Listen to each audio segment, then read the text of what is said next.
On the eve of his wedding, Alex found out that his girlfriend of 3 years saw him as a stand-in. Instead of causing a scene, he simply called his parents and told them he was calling off the wedding. For the next couple of weeks, Alex stopped caring about Linda's actions. He struggled to find an excuse to cancel, but unexpectedly, a male friend showed up and repeatedly used what he thought were clever tactics to drive a wedge between Alex and Linda. On the wedding day, that same friend used another excuse to whisk Linda away. Alex laughed. It was exactly what he wanted. He took off his suit and headed for the airport, never looking back. "Dad, I'm not getting married. I'm calling it off," he said over the phone. His dad sighed. "Didn't you and Linda already plan everything out? Why the sudden change?" Alex felt a pang in his heart, but only managed to say, "I realized she's not worth my time." There was some criticism in his father's voice. "You always insisted on being with Linda, even knowing she liked your twin brother.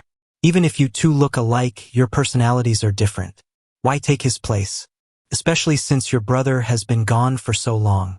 His mom then took the phone. "It's good you're coming back. Vivian from next door is back. Remember how you used to follow her everywhere when you were little?" Returning to the hospital room after the call, Alex found it filled with Linda's friends, lively as ever. Everyone was there with flowers and fruit for Linda, and Alex came empty-handed, not even bringing a bottle of water. Hearing the door open, everyone turned to see Alex at the entrance. One frowned, showing dissatisfaction. "Aren't you Linda's fiancé? Aren't you getting married next month? Why come without even a bouquet?" A bit amused, Alex thought. Linda had been in a coma for a week, and he'd been by her bedside without rest. People saw that, and now they accuse him of not caring? Next to Linda sat a young man, looking familiar, possibly a newly signed actor from the company named Thomas. He was gently feeding Linda porridge. Upon hearing their comments, Linda frowned slightly, getting upset seeing Alex empty-handed. "Why are you so late?" Wanting to explain himself, Alex swallowed his words. There was no need to argue anymore. He glanced at everyone in the room indifferently, ignored Linda's question, and handed her phone to the nearest person. "I'm here to return her phone." With that, he turned and left the room without any hesitation or regret. Before the incident, Linda had planned a motorcycle ride with friends on a challenging mountain road. Alex discouraged her multiple times, but she brushed him off. "I know this road well. Just wait for me at the finish line." She tossed her phone to him and, amid laughter, sped off with others. Unfortunately, Linda lost control, crashing hard. By the time the ambulance arrived, she was unconscious. During her coma, he'd been by her side non-stop. When her phone finally charged and powered on, a message flashed. "When are you going to tell Alex you see him as a stand-in? This isn't right. He's 28 and can't waste time like this." Everyone knew Linda liked Alex's brother, Victor. Even Alex. When Victor went abroad, Alex joined Linda's company, eventually becoming her assistant. Linda frequently flew out to see Victor until returning distraught a year later. Approaching Alex at work, she'd asked, "Do you like me?" He'd blushed, nodding vigorously. She'd smirked and dazed off looking at him, until a car honk brought her back. Reaching a hand out, "Let's be together." Soon after, Alex learned tragic news. Victor had been killed abroad during a robbery by a biker gang. Watching the footage on his phone, he saw a police chase morph into a grisly scene with bloodstains along the street. After Victor's funeral, Linda returned to normal life, eating and sleeping as usual. People whispered she'd moved on after Victor left the country. But Linda hadn't let his brother go. Holding her phone, Alex opened a chat between Linda and her friend Stella. Reading their conversation. "Stella, I don't like Alex, but you're not being fair." "Linda, how is it unfair? He wants to be with me. I'm not forcing him." "Stella, Victor adored Alex. If he knew you were playing with his heart, he wouldn't forgive you." "Linda, the dead don't know. I just want that face so like Victor's." Stella did not reply, but moments before Linda's accident, she messaged again. And that's when Alex realized Linda never really moved on from Victor. Her agreement to marry Alex was only because of his resemblance to his brother. Back at work, Colleagues asked about the wedding, and Alex forced a smile, saying it might be postponed due to Linda's health. Handing in his resignation later, a coworker teased about office romances, misunderstanding his intent to leave. Understood the hint, Alex chose not to correct and retrieved his resignation form, heading to Linda's office. Leaving the paper on her desk, he felt his sadness over the texts had already drained. As he walked out, moments from their time together replayed, as vivid as ever. Meanwhile, at the hospital, Linda, annoyed by Alex's absence, forgot about him upon seeing Stella's messages. Back home, Alex packed his things. Toothbrushes, slippers, pajamas, everything they shared. While packing, he accidentally knocked over a photo frame on his nightstand with his elbow.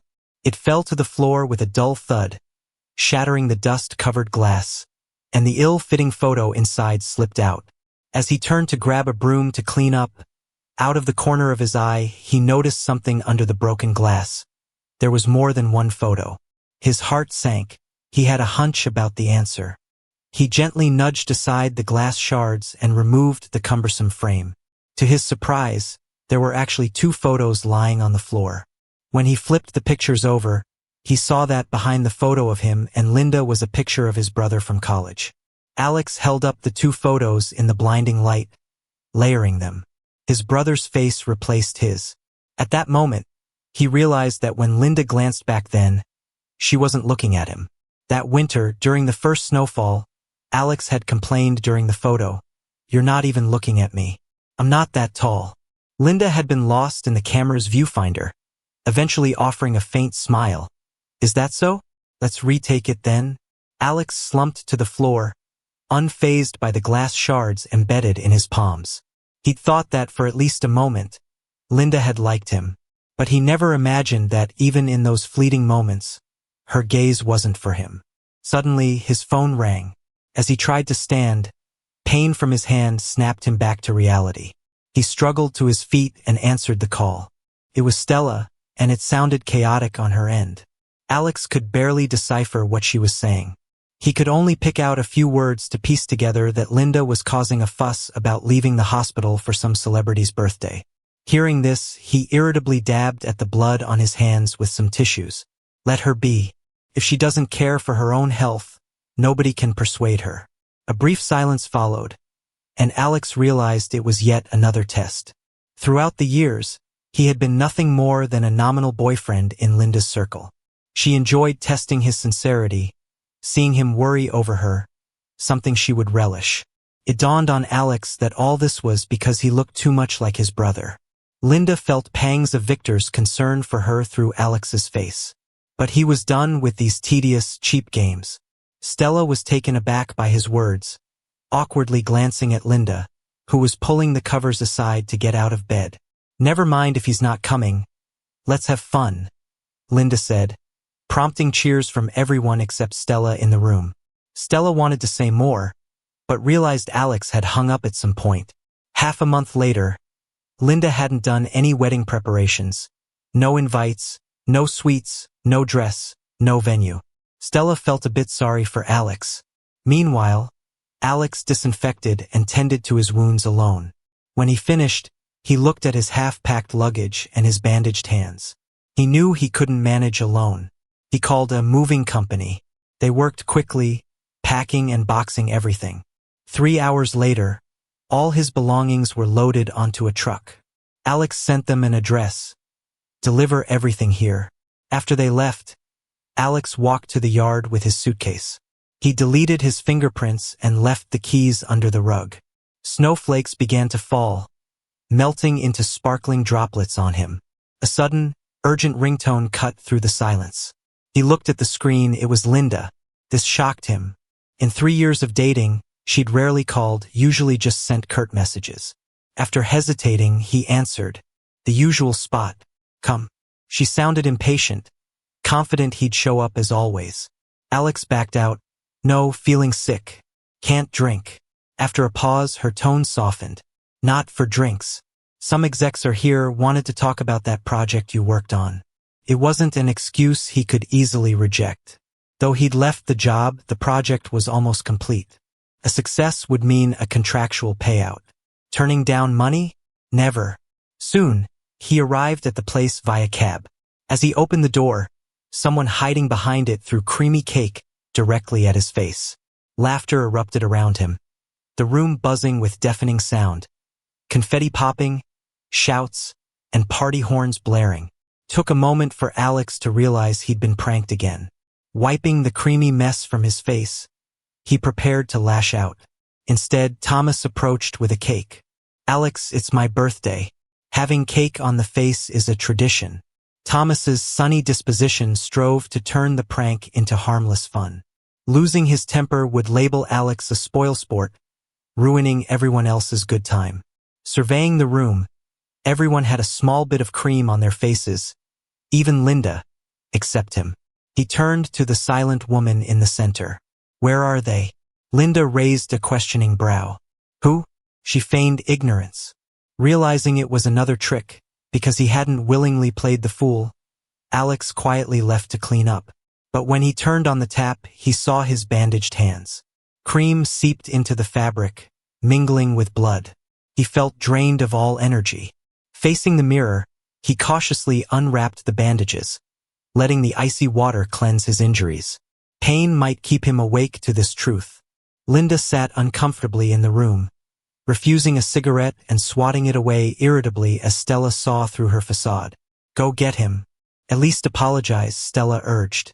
Linda scoffed, masking her anxiety. Apologize? For what? He was late. The partners wouldn't have waited. If it wasn't for me, we wouldn't have the deal. Didn't thank me. Gave me attitude instead. Stella tried to reason despite her silence. But he didn't know you secured the deal. He walked in with cream on his face, still asking about the clients after the prank. Who wouldn't be mad? Linda rarely listened to Stella. She awkwardly stood up, grabbed her cigarettes and phone, and headed outside. Before leaving, she gave herself a little out. "I'm going out to get some air." Linda found Alex as he was borrowing a hairdryer from the staff. He had washed the cream out of his hair, but it wouldn't dry quickly. Plus, it was freezing outside. Stepping out would turn him into an ice sculpture. Alex noticed Linda out of the corner of his eye but acted as though he didn't. Instead, he stood by the mirror, drying his hair. Linda watched his stubborn posture and suddenly felt like he was different somehow. She remembered how, in the past, Alex would run to her in tears whenever he was upset, throwing himself into her arms to complain. But now, he calmly sorted through his emotions and straightened his clothes, showing no signs of anger or dependency. She walked over and took the hairdryer from Alex's hands. Startled by her actions, Alex quickly dodged her hand. "No, it's fine. I can do it myself." Linda snatched the hairdryer back. Her slightly cool fingers touched Alex's, and he instinctively pulled away. "What's wrong?" she asked, frowning. "Nothing," Alex replied awkwardly. "Just tickles, that's all." Linda, for once, explained herself. "That little star is someone my mom pushed on me. It's his birthday, so I had to do something." Alex nodded softly, which Linda took as a sign of understanding. Standing there too long made her legs ache. She remembered something and suddenly spoke up. "Oh, about the wedding. I missed it. I've already asked a factory to make samples for the invitations and wedding favors. Plus, a famous designer from abroad is working on the dress, and he'll be here the day after tomorrow. Is there anything else you think we need?" Her gaze locked with Alex's reflection in the mirror, hoping he'd show some excitement at her words. However, Alex was worn out by all this talk. The constant delays and indifference about the wedding had made him not want to go through with it. He even planned to skip out, leaving Linda as the town's joke. Thinking of this, Alex chuckled. "No, nothing's missing. You just go ahead and plan." Seeing him finally smile, Linda nodded. Suddenly, she felt something odd stick to her hand. Loosening her grip on the hairdryer, she discovered unexpected blood on her palm. She paused briefly before discreetly checking Alex's hand.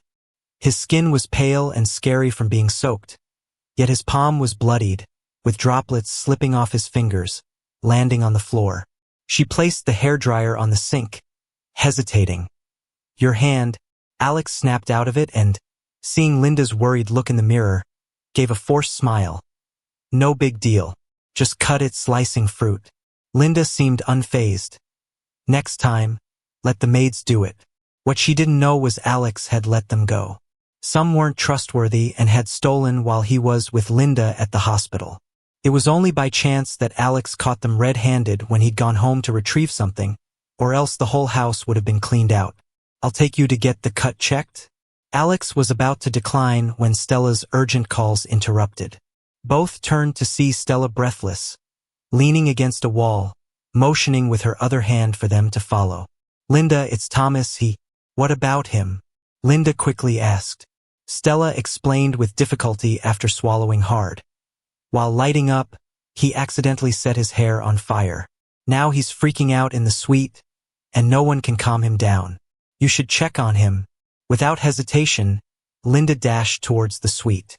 Stella was about to leave when Alex stopped her in a gentle but cold tone.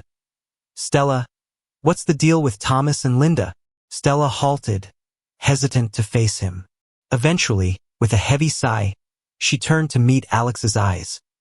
Basically, they're like siblings. Thomas's family went bankrupt over 20 years ago, and so he stayed with Linda's. They've always been like brother and sister. But all of us could see Thomas liked Linda. He stayed abroad until he heard about Linda's accident and rushed back. Linda's mom arranged for him to sign with the Smiths Entertainment Company. With Linda backing him, he'd have it easy.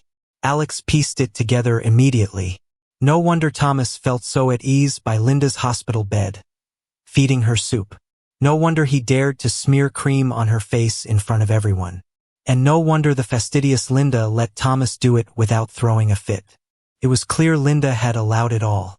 After dealing with Thomas's issue, Linda remembered Alex and reached for her coat to leave, only for Thomas to grab her wrist. She glanced down at his hopeful expression as if wanting to speak. Ever since I got back, Thomas began, I've been renting. It's a bit uncomfortable. Can I move back home? Linda checked her watch, nodding absently. As your sister, of course, you can stay. I'll make sure you get a spare key. But Alex and I are getting married soon. Living with us might not be best. If you find a place you like, I'll buy it for you. Thomas, unsatisfied, reluctantly agreed. He released Linda's wrist, knowing pushing further was pointless. When Alex received Linda's call, he'd just put his things away in the hotel. Linda sounded eager on the line. Where'd you go? Just shopping. Why? Alex replied unhurriedly. A second of silence followed. Then, I'm being discharged today. Will you come pick me up? Sure, Alex agreed. After hanging up, he took a cab to the hospital. Once Linda was ready with her bags, standing with Alex at the entrance, chilling wind blew around them. Didn't drive? Linda asked curiously. Alex nodded, pulling out his phone to call a car. To his surprise, Linda just waited patiently beside him, unlike before when she would have thrown a fit. Back home, Linda instinctively waited for Alex to unlock the door, but after a long pause he hadn't moved. As they met each other's gaze, Alex quickly made something up. Left in a rush, forgot my keys. She seemed unsurprised, probably used to Alex's forgetful ways. In that instant coming inside, the house felt strangely empty to Linda, like something was missing, yet she couldn't pinpoint what. After surveying the room, she turned to Alex. What happened to the maids? Caught them stealing. Fired them, he replied, placing her bags in the living room. Linda nodded thoughtfully. If someone's stealing, let them go. We'll just hire someone else. Just then, there was a knock on the door. Alex was closest to the door. He walked over and opened it to find 7 or 8 suitcases on the doorstep. Thomas bypassed Alex, who had opened the door for him, and headed straight for Linda, sitting on the couch. Linda, why didn't you tell me when you were discharged? I could have picked you up. Linda smiled, changing the subject. Did you check out the script for the show the company arranged for you? You'll be working with some popular actors. It'll be a test of your skills. Thomas transformed from the lively character he was earlier to an affectionate puppy. He leaned his head on Linda's shoulder, acting all innocent. I knew you cared for me. You've got the best projects lined up for me. Don't worry. I won't let you down. Linda nodded, satisfied with his words. The cold wind howled outside. Alex stood by the door and watched the cheerful scene unfold, suddenly feeling like an outsider. The first time Linda brought Alex home to discuss marriage, it was because Alex pushed her to do it. But as soon as she mentioned it, Linda's mom was the first to object. How many times will you fall for a green? They're nothing compared to us Smiths. I won't ever agree to this marriage. Her dad, Calvin, tearfully demanded. What spell did they cast on my daughter? First it was your brother, now it's your brother? What was supposed to be a happy family dinner fell apart. Afterward, Linda returned to their home, mocking Alex's guilty expression. You pushed it and look where it got us. Happy now? A few days later, Linda went on a reckless drive with friends, and that's when the accident happened. Outside the ER, Linda's mom and Calvin were in tears, promising that if Linda was okay, she could do as she wished. Alex was jolted back to the present by their laughter. I'm heading out, he said. Linda realized she'd ignored Alex again. She stood up, blocking his way. Where are you going? Don't we live together? Alex brushed his windswept hair. We're not married yet. We shouldn't live together. People might talk, you know? Linda was about to reply when Thomas chimed in. Alex is right. You don't want him becoming a laughingstock. Alex's eyes met Thomas's smug grin, and he found it a bit childish. Linda didn't stop Alex. The next day and the following day, Alex came over to look at wedding invitations with Linda. Everything was perfect. Linda felt at ease and noticed how Alex seemed kinder and more accommodating lately. It made her look forward to their married life. Then came the wedding day. Thomas was strangely quiet. Despite Linda's messages, he hadn't replied. She nervously clutched her phone and tried to explain to Alex. Thomas took on a period drama. He's really busy, and it involves wire work. I worry if he's handling it. He hasn't replied all morning. Linda was so busy calling Thomas that she barely paid attention to Alex. He didn't care about Thomas and wasn't about to pry. With only 2 hours before the ceremony, Alex was thinking about his getaway. Once more guests arrived, he could slip out easily. What did you say? Linda's anxious voice snapped Alex back. Her words turned out to be true. Thomas had an accident on set. The director called Linda, saying he got hurt during a scene. She quickly pressed down on Alex's shoulder, her eyes red. Sorry, Alex, Thomas got hurt. I have to go. He asked now. Yes. I'm really sorry. Can we postpone the wedding? Realizing she was overstepping, Linda promised, I'll be back by evening. Alex, please wait for me? With his chance clear, Alex agreed easily. Sure. Linda was surprised at how easy and genuine his response was. Alex was exactly who she wanted now, making her secretly happy. They'd be the couple everyone envied, she was sure. I'm leaving. Linda rushed out, pausing at the hotel entrance. Her groom stood there, handsome in his suit. Alex would wait. As soon as Linda's car vanished from sight, Alex changed, grabbed his pre-packed suitcase, and quietly left. 2 hours later, both bride and groom were missing, leaving guests in chaos. No one knew if it was postponed or canceled. No answers were given. Meanwhile, Alex was boarding a flight. He discarded his SIM card, leaving his past behind without a glance back. Linda immediately contacted their family doctor to meet her at Thomas's location. Throughout the ride, her emotions surged. Anxiety drained her. When Linda arrived, the doctor was already there. Thomas was in the center, surrounded by people.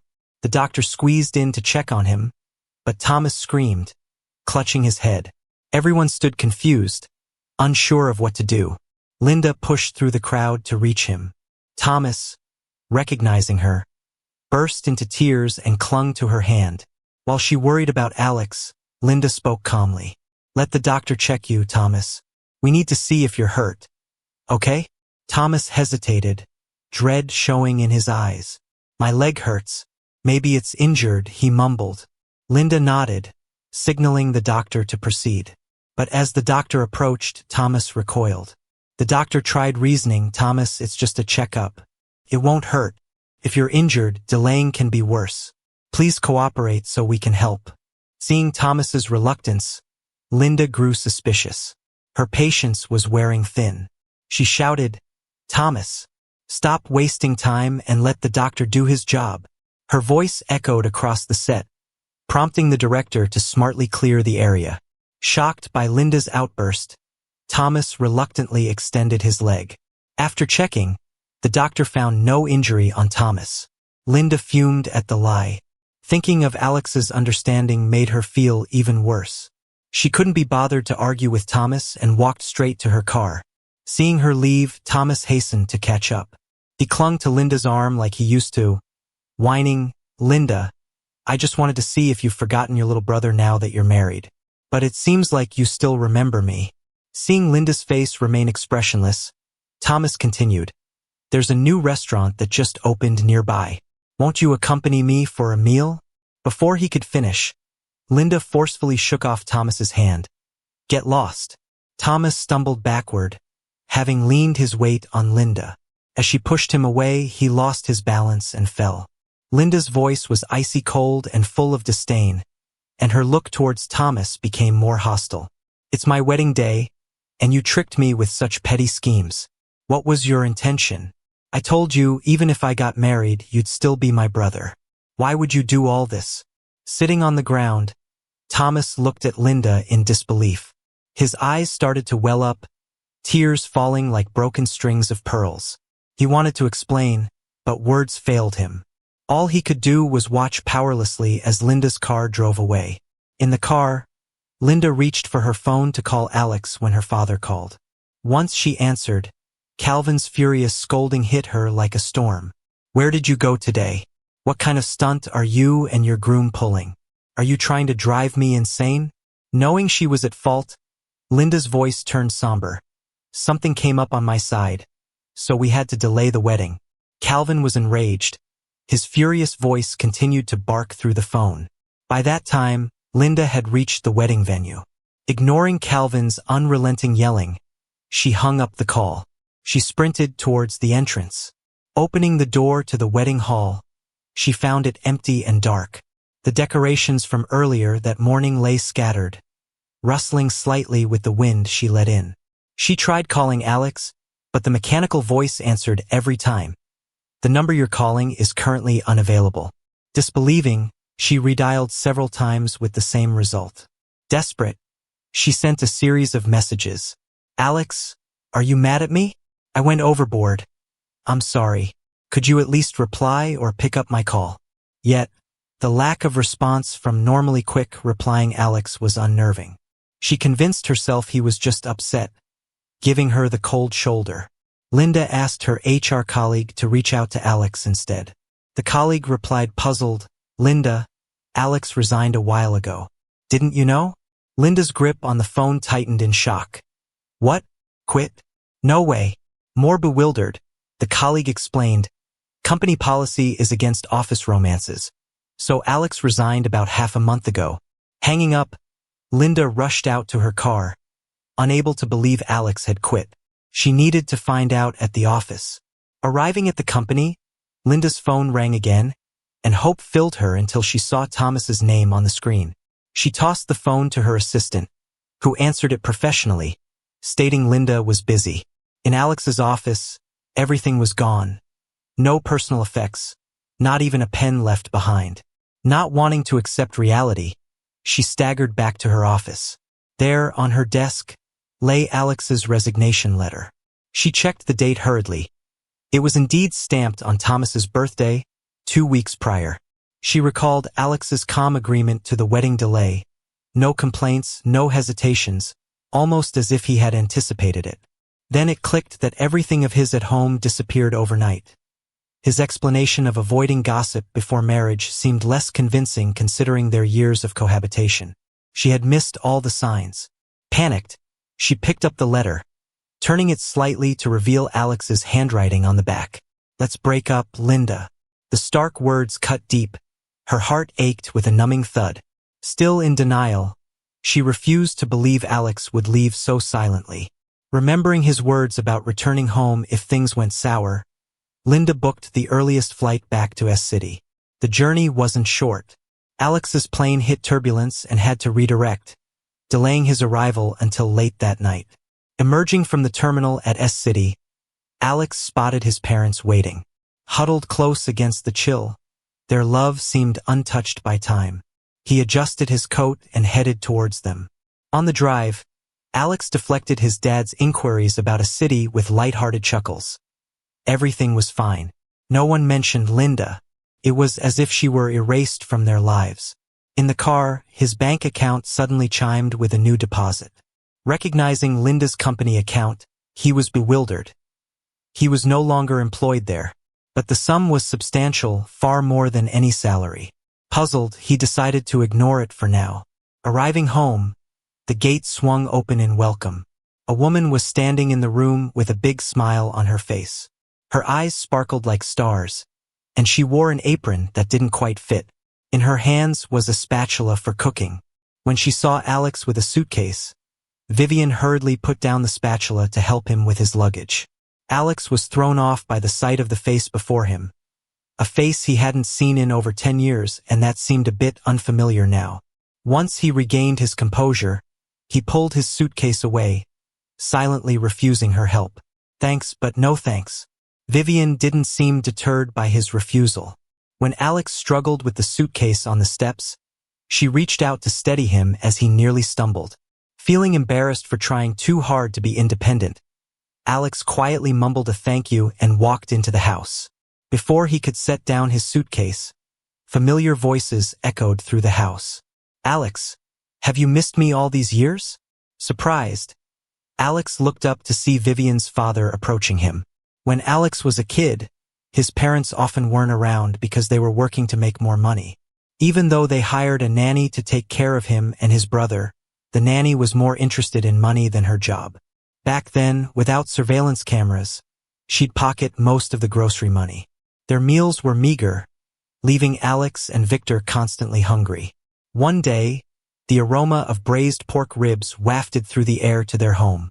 Hungry, Alex knocked on the neighbor's door with his little bowl. After the door opened, he nervously asked, "Uncle, can we have some meat?" Even after all these years, Uncle was still just as gentle. Alex took a few steps forward to hug him and said, "Yes, and I still want your braised pork ribs." Everyone laughed, and Alex's mom invited them all to sit down. Once the last dish was served, everyone began eating. Alex hadn't rested well on his flight. The layovers and turbulence left him drained. He just wanted to finish dinner fast and crash into bed. But the dinner conversation veered toward his least favorite topic, marriage. He quickly downed a few mouthfuls of food and was about to leave when his aunt playfully asked, "Alex, did you meet any nice girls while in City?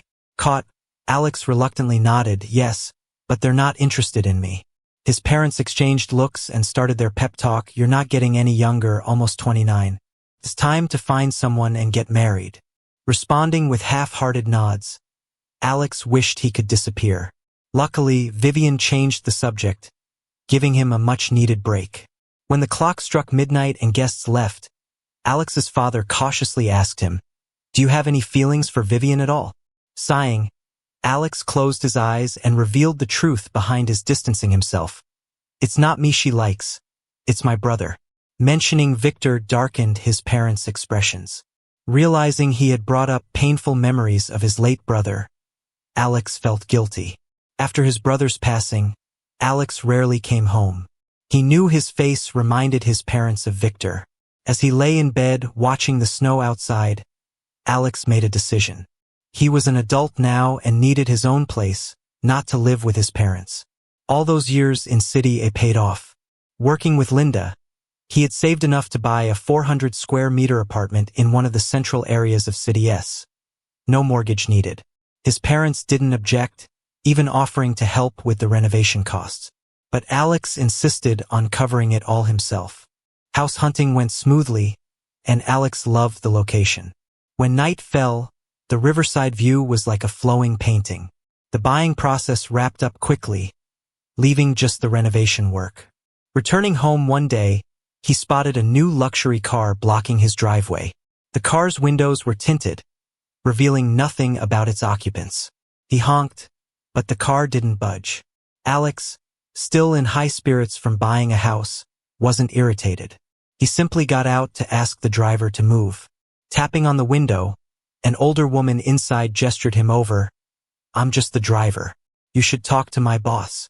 The back window opened, revealing Linda's familiar face. The good mood vanished. Alex never expected Linda to follow him here. Standing firm, his voice turned flat. "Could you please move your car?" "Thank you." Caught off guard by his tone, Linda stammered, "Alex, why did you leave without a word? We just agreed to postpone the wedding, didn't we?" Alex didn't want to engage further. When Linda made no move to leave, he called building security. Linda stepped out, gently grabbing his wrist. "Don't be mad. Come back with me," she pleaded, her voice heavy with a cold. Ending the call with security on its way, Alex looked at Linda seriously. "We didn't register our marriage. We're not legally married, and since we're over, we should act like we're dead to each other. Let's not interfere in each other's lives again." Linda wouldn't let go. "When did we break up? Are you upset over the client meeting? The deal's done, money transferred. I just wanted—" Now Alex understood that mysterious payment a while back. He pulled away, rubbing his sore wrist. "So, thanks, Linda, for closing that deal for me." Trying to continue, Linda was interrupted by security arriving to address her parking. Alex had no interest in further conversation. He told security she doesn't live here. Don't let her in again. After agreeing, security spoke with Linda. Alex got in his car, watching Linda eventually drive away. Inside, Alex's father approached awkwardly. "That was Linda outside, right? She waited for hours." His mother's face darkened as she kicked some expensive gifts Linda had left. "Chasing you here?" Seeing the gifts, Alex was frustrated. "Linda left these? Now things are more tangled." His father explained, "We didn't want them, but she insisted. With neighbors watching, we couldn't refuse." Determined, Alex immediately scheduled a courier pickup. There was no way Linda would accept these back in person, so sending them to her office to avoid complications. When the courier arrived, Alex firmly chose cash on delivery before heading back inside. As he walked to the door, a familiar figure approached. Just then, Vivian emerged with boxes of festive goodies in hand, smiling as she came over, getting ready for the new year. "My mom and I picked these out. Snacks for you, tea for your dad, skincare for your mom." A sharp question cut through Vivian's words. "Alex, who is she?" Alex's gaze moved past Vivian to Linda. Her cheeks were kind of flushed, her eyes looked dazed, and her chapped lips all screamed that Linda was sick. She was a lady who rarely got sick, but when she did, it was bad. Vivian saw Linda wasn't feeling well. She tried to help her, but Linda snapped at her. Even though Vivian had a great temperament, dealing with Linda made her frustrated. Alex stepped in between them. He looked at Linda and saw she was really trying to tough it out. She even refused to go to the hospital. He adjusted his coat and said, "If you don't want to die, get your driver to take you to the hospital. If you want to die, don't do it at my doorstep. Walk 20 miles west. There's a cemetery there." After saying that, he didn't hesitate and went inside with Vivian, who had come to drop off a gift. But they hadn't walked far when they heard a thud. They turned around and saw Linda had collapsed in the snow. Eventually, Alex and Vivian took Linda to the hospital. The doctor took her temperature and frowned. 102 degrees. Almost cooked her brain. Why didn't she come sooner? Alex and Vivian exchanged glances and lied in unison. "We found her on the street. Don't know her." The doctor seemed satisfied with that and gave Linda some medicine and had a nurse start in 4. Linda was still unconscious, and Alex didn't want any drama, so he grabbed her phone and called Stella. Stella answered after a ring, sounding a bit lazy. "Hey, how's chasing after him going? Did his parents kick you out?" Alex just sighed. "Not sure, I wasn't home." Silence from Stella. If his phone didn't show they were still connected, Alex would have thought she hung up. Breaking the silence, Alex said, "Linda's in the hospital. Come pick her up and take her back to City A. I'll text you the hospital address." Stella seemed to snap back to reality, stammering, "What? Hospital? How did that happen? Did you two make up?" Without waiting to hear her out, Alex hung up the call. He noticed Linda had him pinned in her contacts. He recalled when they first started dating, he'd bugged her to do it. She seemed annoyed then, asking, "What's with the pinning obsession? I don't pin anyone." Reminiscing, he saw a message from her. "Did you stop wanting me?" Clearly, it was sent to him. As his fingers browsed for Stella's chat, a call came in. By bad luck, he accidentally answered. His screen showed Thomas. On the other line, frantic calls for Linda's name. Alex hesitated but decided to be upfront. He shouted into the phone, "Stop calling. Linda's sick and unconscious right now. If you're free, you and Stella should come to City S to get her." On that note, the person on the line went quiet. Everyone today seemed to think silence was a cure-all. Alex hung up and returned the phone to Linda's side. Just then, Vivian broke the silence. "That's Linda, right?" Alex nodded, not surprised Vivian recognized her. They both had chased after Victor loudly. Linda constantly flew back and forth, convinced Victor wouldn't leave without Vivian seeing her face. Presumably, they'd met and perhaps even fought. Once Linda returned from abroad with a bruised face. Nothing major but enough to raise questions. Back then, Alex was the secretary, so he only got her ointment under the assistant's orders. Linda got chewed out by Calvin, who also took it out on the assistant. Back home, Alex paused at the door. He felt there were things he needed to clarify with Vivian, who seemed puzzled by his halt. He turned to face her. "I think we should clear things up." Vivian quietly asked, "What's on your mind?" Taking a deep breath, Alex said, "If you see me as a stand-in for my brother like Linda did, then this silly game can end. I'm not a substitute. I'm just Alex. I'm not as talented as my brother, can't study abroad, and don't have admirers chasing me. I lead a plain life." Vivian raised her eyebrows, smiling warmly. "Is that it?" Alex hesitated. This feeling had lingered for so long, waiting for the right time to confess. But Vivian, surprisingly, seemed relieved, not embarrassed, meeting his gaze. "I've never seen you as anyone's substitute. I like you for you."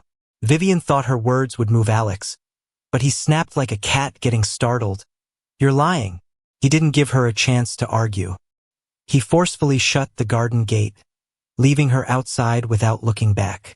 Vivian stood there, confused as Alex walked away. For the next few days, Alex stayed home.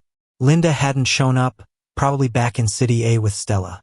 After he laid it all out with Vivian, she never returned to his house. Alex's mom, feeling uneasy, sipped her tea and looked at Alex, lazily watching cartoons. "Really? Got no feelings for Vivian? She's quite the catch, you know. Many at her company would jump at the chance. Why waste it?" Alex shrugged in reply. His parents exchanged glances. His dad brought over some documents and nudged him. "Alex, Uncle shared some girls' profiles with us around your age. Your dad's been setting you up with some great girls. You're not getting any younger. It's time to find someone. You can't give up the whole forest just because of one dead tree like Linda, right?" Alex has been hearing these words so often that he's tired of it. To avoid more of these tricky situations, he took the documents from his dad, pretended to study them for a few minutes, and then agreed, Okay, I'll go on a date tomorrow. Happy now?" Seeing some progress, the worried look on the parents' faces finally relaxed. The next day, while heading out, Alex ran into his uncle on his way out. After they exchanged greetings, Alex asked, "Where are you headed in such a hurry, Uncle?" His uncle, looking a little troubled, glanced at the folder in his hand.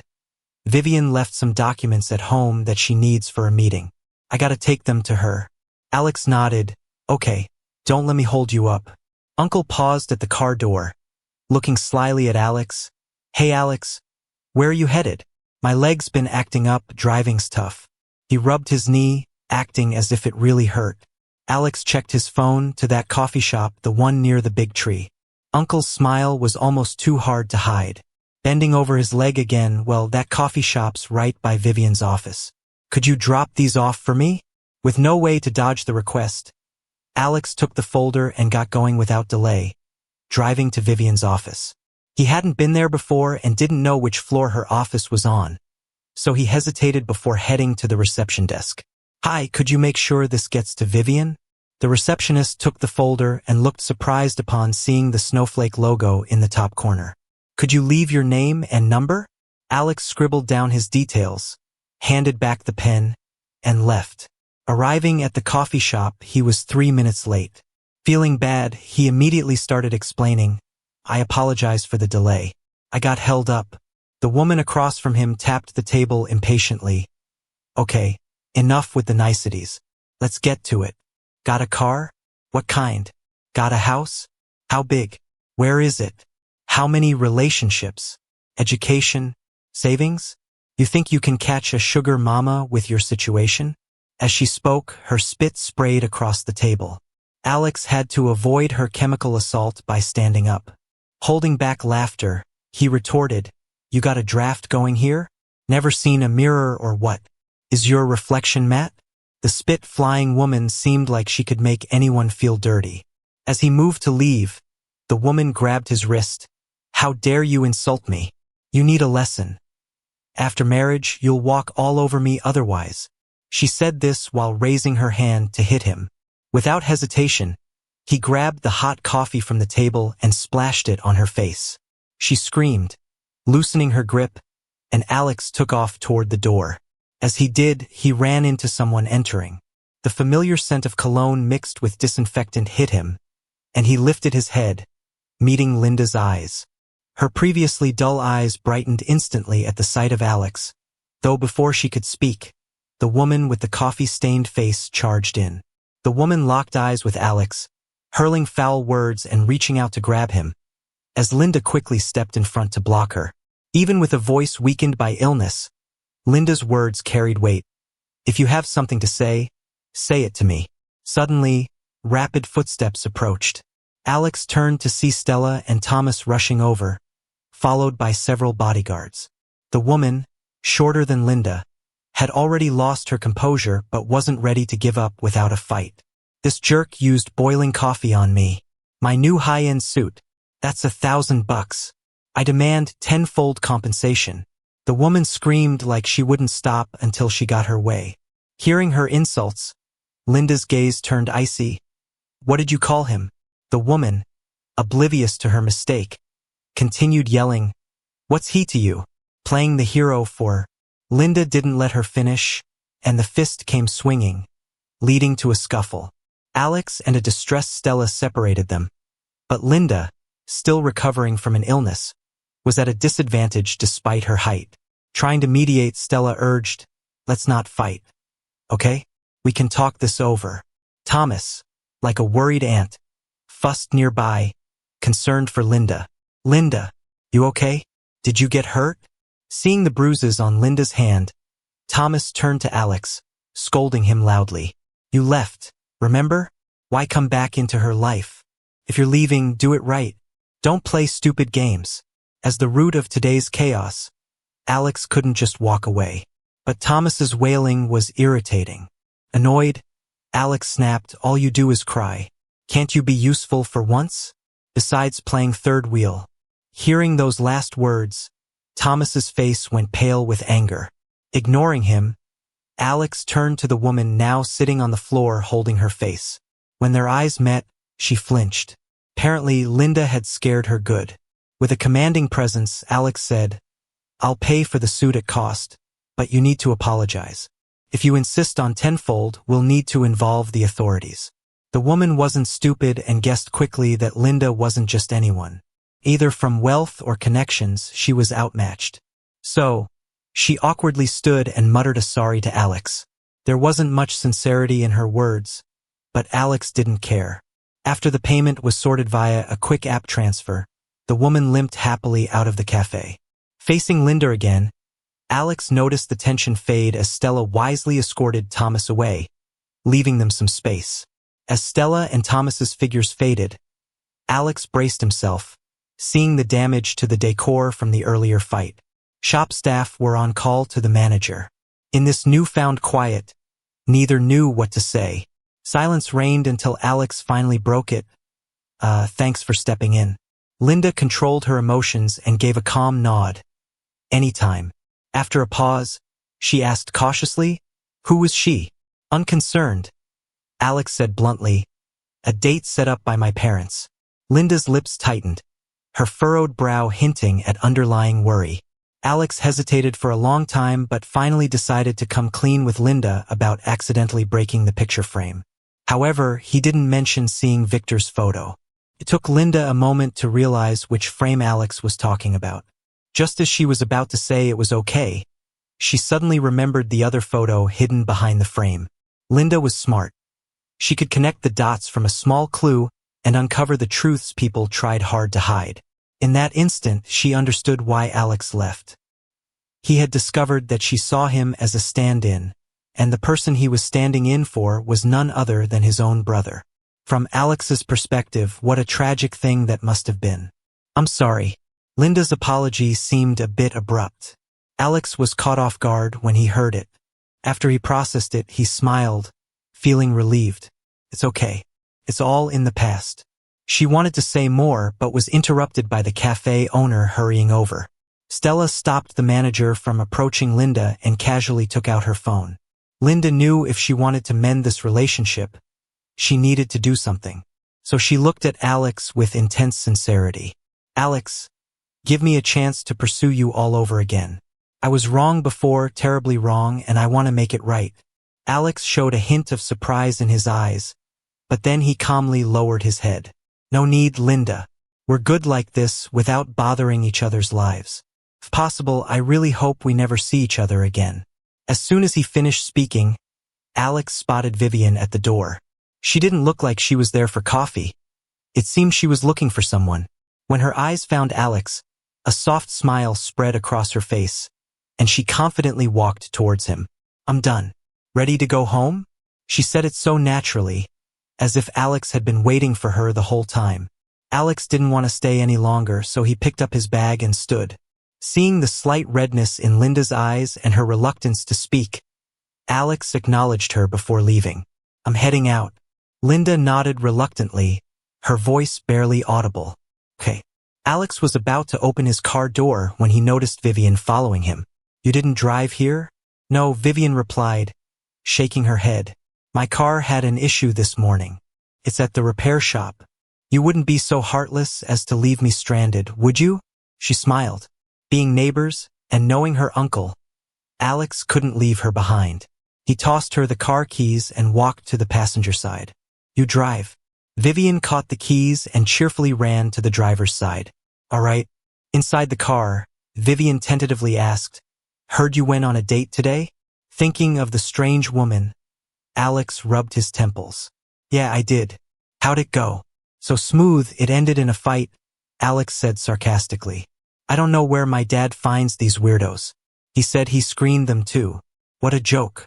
Listening to Alex complain about his disastrous date, a flicker of amusement crossed Viven's face as her lips subtly curled upwards.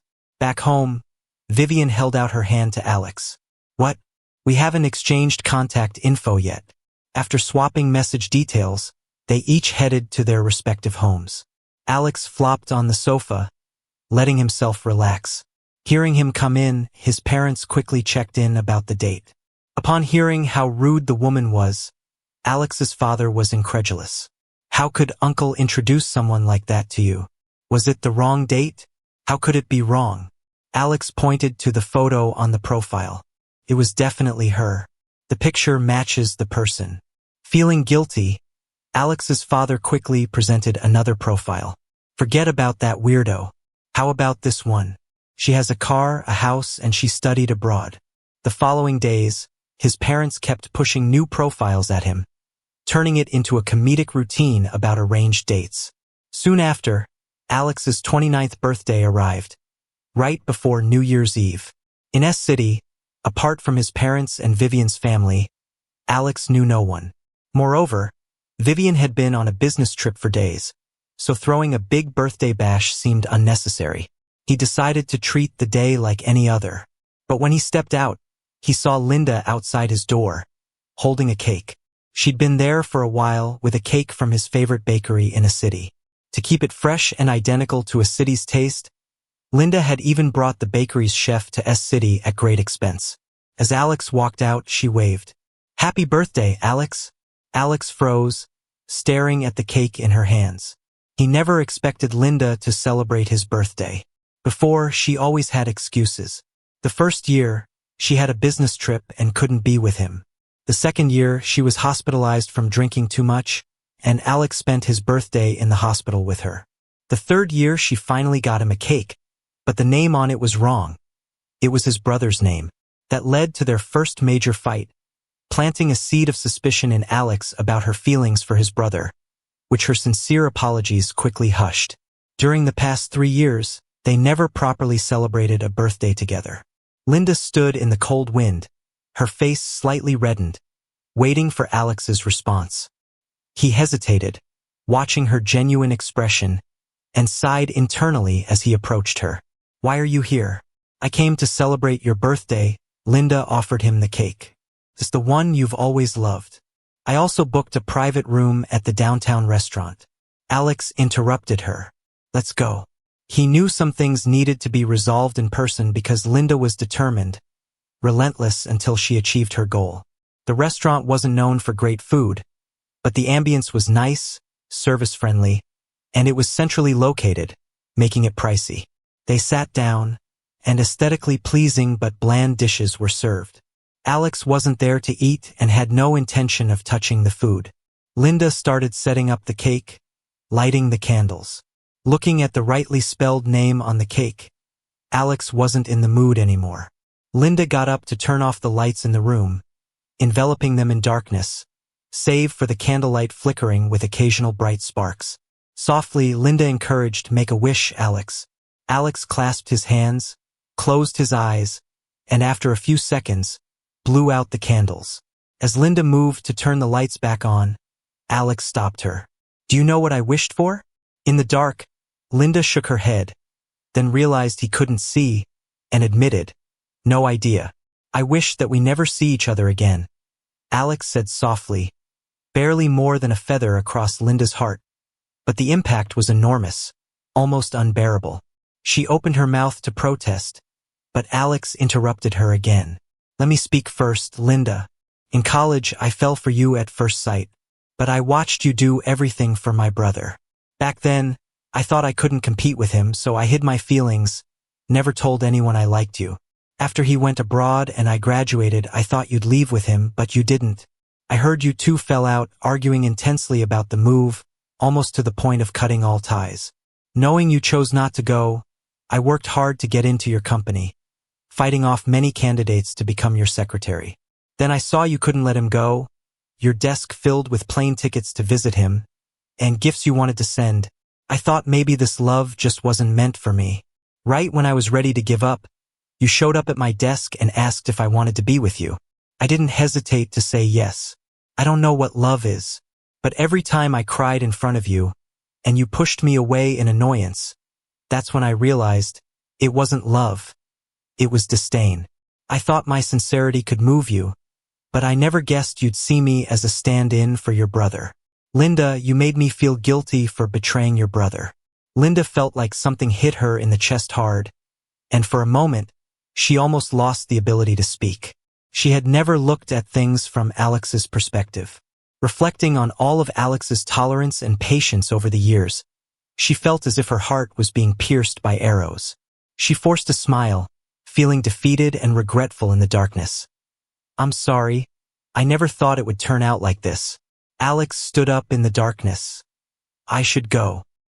He hadn't taken many steps before the closed door was suddenly opened from the outside, and the room was flooded with light so bright Alex could hardly open his eyes. "Alex, what do you think you are, huh?" Linda spoke so low and vulnerable, "and here you are, pretending to be all high and mighty?" An angry female voice came from the door. Alex immediately recognized who she was. On Thomas's birthday, she was the one who smashed cake in his face and had a smirk afterward. Thomas emerged from behind her, hands on his hips, sneering.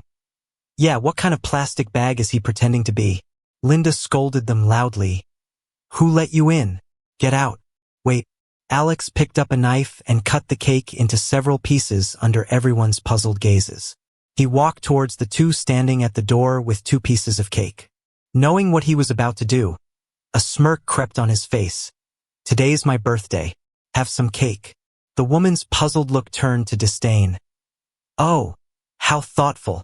Before she could finish, Alex smashed the cake into their faces, sticky frosting smearing all over them.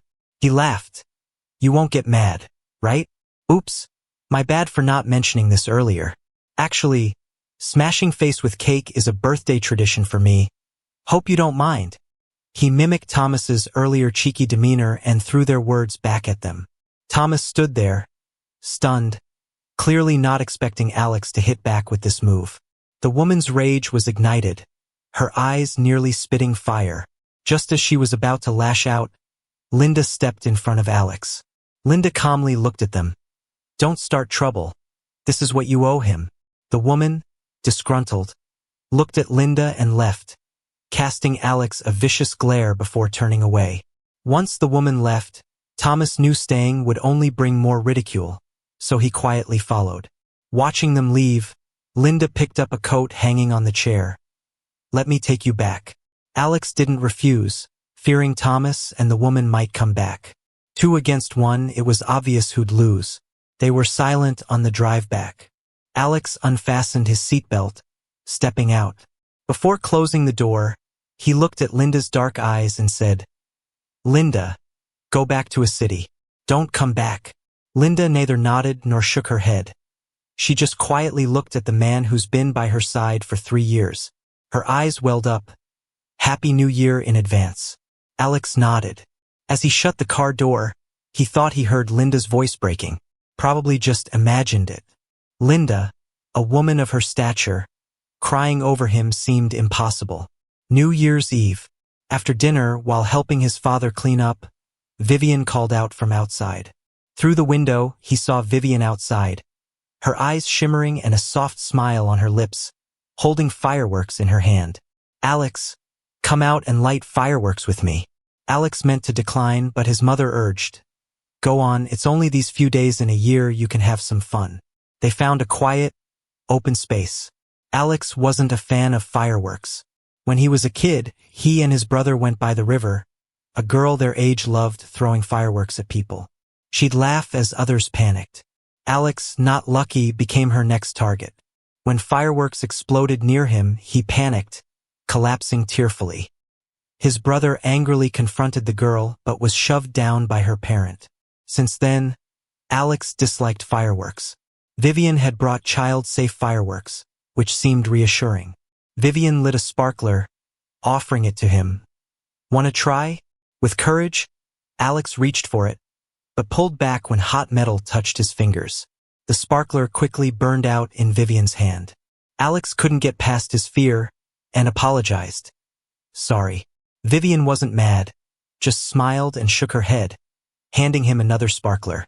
Alex watched as she brought the lighter closer, his hand trembling. Suddenly, fireworks erupted loudly nearby, drawing their attention. A dozen soared skywards, exploding beautifully. "Alex, I lit these fireworks for you." Linda's voice echoed from shadows. Thomas, Stella, and several bodyguards stood behind her. From a distance, Alex felt Thomas's hatred. What was he so angry about? Mad about the cake on his face? Or that Linda's fireworks weren't for him? Alex didn't care enough to figure it out. Linda had waited outside his house for a while, knowing his parents didn't welcome her. But she didn't expect Vivian to beat her to the fireworks. As fireworks continued, Alex wasn't interested in them. He sighed. "Linda, you don't need to go through all this for me." Linda desperately interrupted him. "I do. I want you back. I know I've hurt you, but give me a chance to make it up. Will you?" Stella seemed exasperated, joining Linda. She searched all over the city for those fireworks. What's the harm in giving her one chance? "You used to." Alex cut her off. "You said it. Used to. What's past is past. What's it got to do with now? I'm not stuck on her. I've moved on. Why force me back?" Darkness masked their expressions. They couldn't see Alex's frustration, nor feel his breakdown, just kept reminding him of the past. When Alex finished talking, the place went dead silent. All they could hear was the rustling of leaves caught by the wind, and their own breathing. Vivian thought the group was totally unreasonable. She'd finally gotten Alex to come out with her, and these people just had to show up and ruin everything. She spoke with impatience. He doesn't like you guys, doesn't like City A, and doesn't want to go back with you. If you really care about him, then please don't ever show up in front of him again. With that, she turned and left with Alex. They hadn't gone far when they heard a commotion behind them. Stella's panicked voice cut through the noise. Thomas, have you lost your mind? Linda, watch out. They turned back and saw a shadow dart in front of them almost faster than they could react. Fireworks exploded loudly around Alex. Vivian quickly pulled Alex close, covering his ears while running away. Someone must have kicked the fireworks container because the fireworks now shot off in another, empty direction. Once the fireworks were spent and everything calmed down, Linda's faint moans reached everyone's ears. Linda had gotten burned by the fireworks and was bleeding when they got her to the hospital. Thomas was held by the security, awaiting Linda's surgery to figure out what to do next. Stella was busy explaining everything to Linda's family over the phone. Alex and Vivian led the way. Alex was clueless about what just happened, but the explosions near him left him shaken. Vivian squeezed his trembling hand and reassured him, "Don't be scared. I'm here." Thomas was glaring at Alex, cursing himself for not lighting the fuse faster. If he had, Alex's face would have been destroyed. He sneered, and once all eyes were on him, he spoke up. "I don't get what's so special about you, the Greens." He snarked.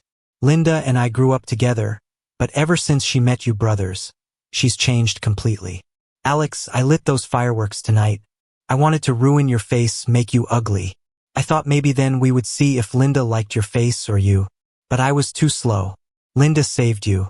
If I had been faster, you'd be the one in the ER."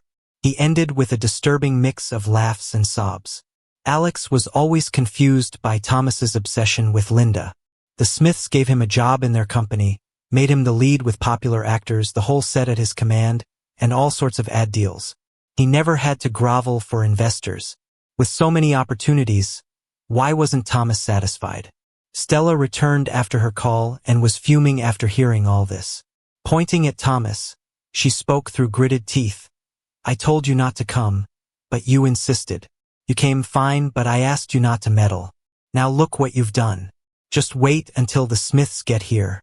Instead of recoiling, Thomas laughed defiantly, like he didn't care anymore. Stella didn't want to see his smug face, so she had him taken away by the guards. Then she turned to Alex and Vivian, her voice still tense from anger. "You two should go home. I'll stay with Linda." Vivian handed her phone number. "Here's my number. Call me if you need anything." By the time they got home, it was way past midnight, and Alex's parents were already asleep. The house was silent. Just as Alex was about to go inside, Vivian stopped him. Turning back, he caught her tender gaze. Startled, he quickly looked away, his voice sounding anxious. "What's up?" Vivian spoke sincerely. "Everything I said, it's true." He blinked in confusion. True about what? While Vivian was away, she felt uneasy seeing Linda's advances on Alex. She had planned to confess everything that night, but things took an unexpected turn. "I really do like you. I've never liked Victor. After college entrance exams, I asked Victor to deliver a letter to you. Remember?" Alex stared back, growing more puzzled. "What letter?" She grew desperate, waving her hands in the shape of an envelope. A light blue envelope, sealed with a snowflake wax stamp. "Didn't you get it?" "Victor said he gave it to you." Seeing her serious expression, Alex was bewildered too, but he genuinely didn't remember any such letter. Later, lying in bed, he couldn't shake the thought of her expression and felt uneasy. Should he believe Vivian? Why would his brother hide something like that? Conflicted, he slipped out of bed, threw on a jacket, and headed toward his brother's room. The room was just how his brother left it. Turning on the lights, he searched for the blue envelope. After a while, he finally found it tucked away in a book's layer, its edges yellowed with age. When he held it, the envelope felt heavy in his hands. Carefully, he opened it. Inside was a letter written over a decade ago, filled with Vivian's doubts and frustrations over her family's decision to send her abroad. At the end, she had written, "If you're willing to go with me, meet me on June 10th at 7:30 at our spot. I'll be waiting." A 10-year-old offer, one he was just now reading. He had no idea how long she waited that night, but after that, she became cold and distant. They turned into rivals without knowing why. When he heard Vivian was going abroad, he angrily confronted her. "You're leaving? And you didn't tell me?" Back then, she'd rolled her eyes dramatically. "I don't like you. Why would I?" He persisted. "Then who do you like? My brother?" She snapped her book shut and entered the house. "Sure. Anyone but you." Her stubborn demeanor left him frustrated, wondering what he did wrong. So when she left, he didn't even see her off at the airport. Over time, his admiration for Vivian turned into hatred. He tried to forget the good times with her, only remembering her decisive departure. It turned out it was his brother who hid the letter that caused all the misunderstanding. Nobody knew why Victor did it. Maybe only Victor really knew. The next afternoon, Alex got a message from Vivian. Stella said Linda was awake after her surgery, and Calvin had arrived at the hospital. When Alex and Vivian reached the hospital, they overheard Calvin ordering that all resources for Thomas be cut off. Luxury endorsements paused and his name removed from upcoming red carpets. Calvin also planned to sue Thomas for intentional harm, which meant prison time ranging from months to years. Getting on the wrong side of the Smiths was career-ending for Thomas. After security took the weeping and angry Thomas away, Alex and Vivian entered the hospital room. The anesthesia had long worn off, and Linda lay uncomfortably on the bed, feeling as if knives cut into her every time she moved. Alex was still a bit fearful of the Smith seniors. The last meeting he had with them, he pushed Linda to return home and discuss wedding plans. He'd never forget Calvin's shouted, "I don't agree." The room fell silent for a while until Calvin broke it. "I don't know what happened between you two, and I don't care to know." The wedding day was chaos with no groom or bride present. "If you still want to come back, we can set a new date and redo the wedding." If Alex heard this offer the day he brought Linda home, he would have jumped for joy. But now, Linda's side glances at Alex told her it was impossible for them. Vivian's heart sank as she heard this. She balled her fists, eyeing Calvin with slight hostility. But these weren't the words Alex wanted to hear. He'd told Linda not to come back, but she never listened. Turning around, he grasped the hand of the person behind him, feeling Vivian's fingertips tremble. After a pause, she tightened her grip on his hand. "Uncle Lou, my family's business has declined over the years. We really aren't a suitable match. I already found someone I truly love and won't return." Calvin, experienced in business for so many years, was probably told no by Alex for the first time. But thinking of his daughter risking her life for this man, Calvin pressed on. "Didn't you ask for the wedding first? Why the change of heart now?" Alex responded firmly yet respectfully. "First, we weren't marrying for business, so backing out causes no loss. Second, the wedding wasn't my decision to call off. Linda knows the reason better." Stumped by a young man for the first time, Calvin was left speechless. Linda stopped Calvin from saying more. "Let them go." Alex spoke softly but with weight, each word hitting Linda hard. She bent her head low, unwilling to see him leave, unable to accept but forced to do so. As Alex and Vivian left the hospital, she felt the entire thing surreal, her mind dizzy. Grabbing Alex's hand, she stood like a child, giddy and excited. "Alex, what you just said, was it true?" Without hesitation, Alex nodded. They reconciled. Nobody knew, except the two of them, that during Vivian's first year abroad, she was silent and unfriendly, constantly lost in thought on her phone. Later, she hurriedly bought a ticket back to the Greens, only to find out Alex had moved to study in City A. Determined to find answers, she followed him there, trying to understand why he didn't want to go abroad with her. That night, she waited alone from dusk till dawn, watching the sunrise before heading home exhausted. After a sleepless day, she went to City A, saw Alex on the university campus, but stopped short when she saw his gaze fixed on another girl. From then on, She didn't return until she learned through her parents that Alex was getting married. She claimed indifference but immediately booked a flight back to City S upon hearing it. Upon her return, she learned Alex was planning to flee the wedding, and she finally smiled. Their wedding was set for April 27th. Alex glanced at the date on the calendar, noting how close it was. This time, the wedding planning was different. Both families gathered often to discuss details, laughter filling the air as childhood stories were shared, leaving Alex and Vivian blushing in embarrassment. With their new home nearing completion, Alex and Vivian busily picked out soft furnishings to match the decor. Vivian was quick to buy anything she liked. The night before the wedding, coming home to the finished house, Alex accidentally met his across-the-hall neighbor, an aunt in her 50s or 60s. The house had been empty all his life, the owners previously living abroad until recently returning home. She greeted him warmly, mentioning a woman who stood beside her house before New Year's, watching Alex's home through all weather. She laughed about initially thinking she was a stalker, before realizing they knew each other, though she hadn't been seen recently. Alex paused at the door with a knowing smile. She won't come around anymore. The wedding day was grand. Red carpets led from the neighborhood entrance, surrounded by flowers. Linda stood at the same spot, watching Alex in a crisp suit smiling brightly at his bride. They left in the wedding car amidst joy, yet her legs moved without thinking until she abruptly stopped. She knew she wasn't entitled to be there. April 27th turned out to be a bright, sunny day, though the sunlight seemed painfully glaring, bringing tears to her eyes. She rubbed at them only to find the more she wiped, the more tears fell. Nobody was left at the greens. Everyone was at the wedding. She got in her car, which stopped at the wedding venue. From inside, she took out an envelope, placing a bank card inside it.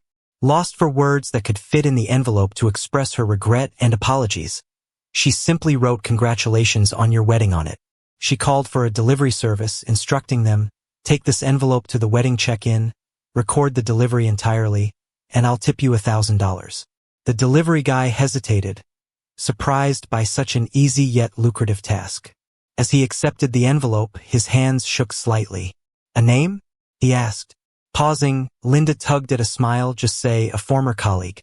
After finishing, she boarded a plane back to City A. On the flight, she replayed the video sent by the delivery, feeling blurred vision each time until tears dripped onto her phone screen. What's at the end of love?